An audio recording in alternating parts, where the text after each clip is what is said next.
Alexandre m'a demandé comment se différencier en tant que freelance pour avoir des clients. J'ai travaillé avec plus de 40 freelances différents depuis que je fais du business et je ne lui ai pas répondu que c'était les compétences le plus important, mais autre chose.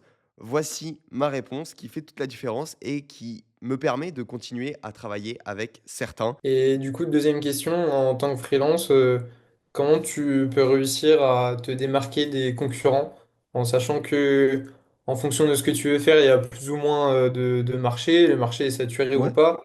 Et est-ce qu'il faut se dissocier par vraiment au niveau du Mm. prix, ou par la qualité, ou par proposer encore plus que ce que Tu, les... tu te rends indispensable.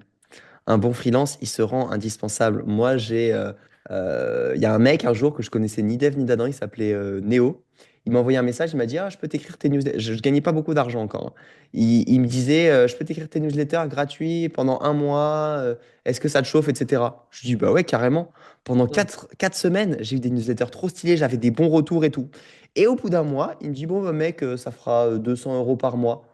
Je dis, ah bah ouais, en vrai, ça me rapporte un peu plus de clients, machin. Bon, bah vas-y, va pour 200 euros par mois. 2 mois plus tard, même pas 2 mois plus tard, et puis après, moi, j'ai eu besoin de faire des tunnels de vente et des pages de vente. Et du coup, il a commencé à les faire. Et du coup, bah, commencé à le payer plus certains mois. Tu vois ce que je veux dire? Et en fait, Ok. pourquoi je serais allé chercher un autre freelance alors que à me faire chier, aller sur Malte avec un pélo que je connais pas, alors qu'il y a un mec qui aime bien ce que je fais, qui me suit, qui m'a déjà aidé gratuitement, j'ai l'impression de lui en devoir une limite, bah Hmm. let's go, on continue ensemble, tu vois. Et honnêtement, tous les freelances avec que j'ai accepté, alors, parce qu'il y en a beaucoup qui proposent un travail gratuit, surtout quand tu es sur les réseaux sociaux, etc. Moi, qui m'ont proposé de travailler gratuit, plein de fois, j'ai pas accepté. Mais honnêtement, toutes les fois où j'ai accepté et où le mec a délivré un truc de ouf, je lui ai donné de l'argent derrière. Un jour ou l'autre, je lui ai donné de l'argent. Un monteur vidéo m'a fait des vidéos gratuites, et ben un jour ou l'autre, j'ai eu besoin de quelqu'un, il m'a dépanné, je lui ai envoyé. Et les qualités premières d'un freelance, c'est pas aussi forcément les compétences. Oui, c'est important, mais c'est le temps de réaction et respecter les délais. En fait, quand tu dis à un monteur, je veux que ça soit prêt ce jour-là, tel là, toi, tu as ton planning, tu veux que ça soit bon, il t'envoie à l'heure, tu lui envoies un message parce que tu as une question, il répond dans les 10 minutes, dans l'heure qui suit. En fait, c'est trop plaisant de travailler avec ce genre de personnes. Genre, moi, c'est le critère. Je préfère quelqu'un qui travaille moins bien, mais qui répond vite, que quelqu'un qui travaille beaucoup mieux, mais qui lâche des vues d'une semaine. Ça rend fou, en fait. Ok, incroyable. Ok. Donc ouais, être sharp, être smart. En fait, il faut pas grand-chose hein, pour être un bon freelance, hein. Honnêtement, tu as des compétences de base dans n'importe quoi de ce que tu fais.